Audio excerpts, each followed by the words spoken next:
Welcome back to fashion lounge. इस वक्त हमारे स्टूडियो में दो और ब्राइडल डिजाइनर्स मौजूद हैं।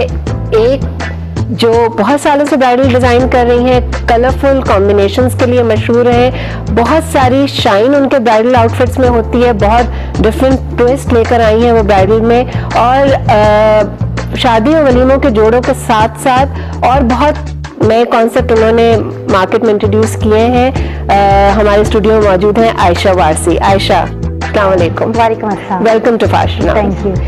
आयशा, आपने रिसेंटली, मैं आपसे स्टार्ट करती हूँ, एक बहुत अमेजिंग ब्राइडल स्टूडियो खोला है जिसकी पूरी धूम मची हुई है शहर में, और उसके साथ साथ मैंने जो आपने मुझे अभी रिसेंटली बात बताई कि ब्राइडल अब आप रिटेल के तौर पर प्लान कर रही हैं बेचना, और साथ साथ आपने ब्राइडल जो डिफरेंट ओकेजन्स हैं जैसे मेहंदी है, मायू है, आपने उसकी पूरी एक रेंज बनाई है ऑफ द रैक जो लोग खरीद सकते हैं। मतलब उसी वक्त उन्होंने खरीदा और अपनी फिटिंग देयर एंड देन करवाई और वो ले गए, बजाय इसके कि महीनों पहले उसका ऑर्डर प्लेस करें।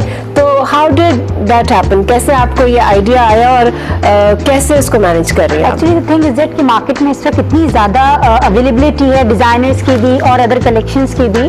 And second thing is that जो मुझे पर्सनली बहुत ज़्यादा फील होता था जस्ट बिकॉज के वी हैव नो कॉपीराइट्स, जो कि बहुत बड़ा एक मेजर इशू था, जिसकी वजह से जो भी आपने स्टूडियो का जिक्र किया, पहले मेरा एक रिटेल आउटलेट था, वहीं पे ही सारा ब्राइडल डिस्प्ले किया जाता था। एंड फिर मैंने इस चीज़ को बहुत स्ट्रांगली इसको रियलाइज़ किया कि इस तरीके से ना तो हम क्वालिटी कंट्रोल को कंट्रोल कर सकते हैं, ना ही हम कॉपीराइट को, क्योंकि वी हैव नो कॉपीराइट्स, उसको हम कंट्रोल नहीं कर सक रहे थे, जिसकी वजह से एक प्रॉपर ब्राइडल आउटलेट बनाया गया। एंड जहाँ तक ताल्लुक रिटेल ब्राइडल का रहा, वो इस वजह से उसको मैंने कॉन्सेप्ट को मार्केट में लेकर आई, जैसे मैंने कहा कि बहुत ऑप्शंस बहुत मौजूद हैं मार्केट के अंदर।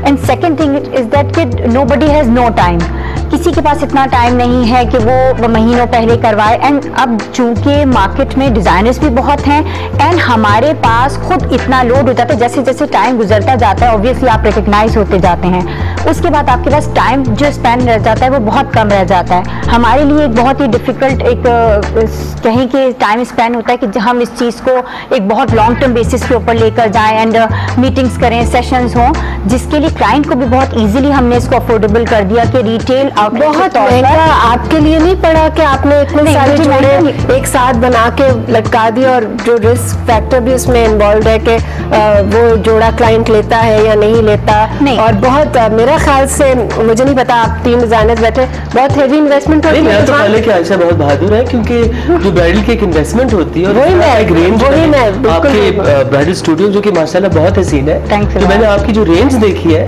वो तो इतने ज्यादा डिजाइन को कवर करती है, तो आपने उनमें इन्वेस्टमेंट की हुई है। एक्चुअली रिजवान, मैं आपको बताऊं कि मुझे personally I believe in that कि मेरे लिए ये एक बहुत स्ट्रॉन्ग डिसीजन था लेना, लेकिन मुझे आसानी यूँ हुई कि मैं ये समझती हूँ कि मैंने जैसे अभी कहा कि किसी के पास टाइम नहीं है, लेकिन उससे हम बहुत से जो है ना प्रॉब्लम से बच गए। लाइक होता क्या है कि हर जो क्लाइंट आ रहा होता है उसका एक अपना सर्टन बजट होता है, वो उस बजट के ऊपर काम करना चाहता है, उससे वो अवर एंड बियॉन्ड नहीं जाना चाहते। Although designers are so much expensive right now, मैं भी बहुत ज्यादा एक्सपेंसिव हूँ। हमने इस चीज को कंटेन करने के लिए मैंने रेडी टू वेयर ब्राइडल निकाल दिया, कि जिसमें होता क्या है कि लाइक अगर मेरा 300,000 या 400 XYZ कुछ भी है अमाउंट, उससे भारी है, क्लाइंट अगर मेरे पास आ रहा है अपने सर्टेन बजट के तहत, वो मुझसे काम को कम करवा रहा है या ज्यादा प्लस माइनस करवा रहा है, और अब at the end of the day जब उसका एक गाउन रेडी होकर आता है तो वो कहता है कि नहीं, वो चीज कुछ और थी जो मैंने देखी थी और जो बनकर आई वो कुछ और है, जो कि बहुत बड़ा रिस्क फैक्टर होता है। सॉरी, आप लोग हंस रहे होंगे, मतलब सोच रहे होंगे कि मैं क्यों हंस रही हूँ रिजवान की तरफ देख के।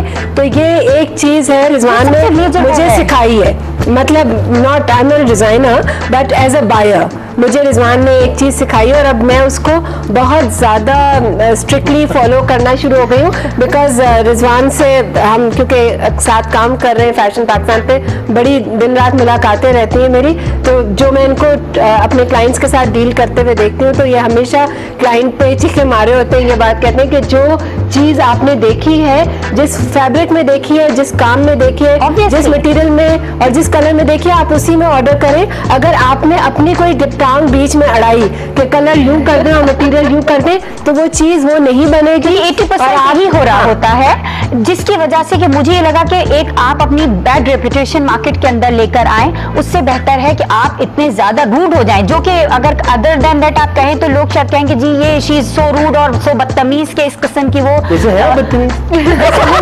ऑनेस्टली स्पीकिंग हूँ, जस्ट बिकॉज का experience. I like your honesty very much. What about you, Nabila? Are you बदतमीज as well when you deal with clients? I try to still be sweet. आपका क्या एक्सपीरियंस है? आयशा की तो बड़ी एक पैशनेट और इंटेंस रिलेशनशिप है डिजाइनिंग के साथ और अपने क्लाइंट के साथ और अपने प्रोडक्ट के साथ। लगता है कि एक बहुत love hate relationship. We will still say कि it's very risky, है ना? और कैसे रिस्क फैक्टर आपका ग्राउंड ब्रेकिंग काम में हर रिस्क एंड सेकंड थिंग मैं आपको बताऊं, आप 20% सिर्फ रिस्क फैक्टर के ऊपर आपका स्टेक आ जाता है। अदरवाइज होता क्या है कि अगेन वो चीज आती है कि आपने देन एंड देयर जो चीज पिक कर ली, वो चैप्टर वहां क्लोज हो गया। अच्छा है, सोना है, खरा है, खराब है, आपने लिया, आपकी मर्जी, आपने पसंद किया, उसके लिए कोई फोर्स सेलिंग नहीं था। तो मुझे ये लगता है कि यहाँ पर डिजाइनर एंड के ऊपर बड़ा एक डिजाइनर सेफ एंड सिक्योर हो जाता है। I like it, I think it's a novel concept, बिल्कुल अनोखी कॉन्सेप्ट है और मेरा ख्याल है कि ये बहुत चलेगा क्योंकि आप इसकी I think it's a very good model. और आप क्योंकि वही काम करती है, मेरा ख्याल है शायद आपको इनके किताब में से एक वर्क निकाली आपने ये इंशाल्लाह। हाँ, मतलब इसमें मेरा ख्याल से रिस्क के साथ साथ रिजवान मेहनत भी बहुत चाहिए और प्लस आपको मेरा ख्याल से एक वो आयशा में हम देखते हैं कि एक जो है वो जैसे कि आपने कहा कि उनमें एक जज्बा और जोश हम कह सकते हैं कि हर काम वो एक्सट्रीम पे जाके करती है मेरे ख्याल से। नहीं, एक्सट्रीम पे जाके करती है मेरा ख्याल से हर काम। स्टूडियो आप लोग दोनों के सेटअप्स क्या है? आई मीन कितने आपके, तो खैर क्योंकि आप रेडीमेड प्रोड्यूस करती हैं आपका तो बहुत बड़ा सेटअप होगा।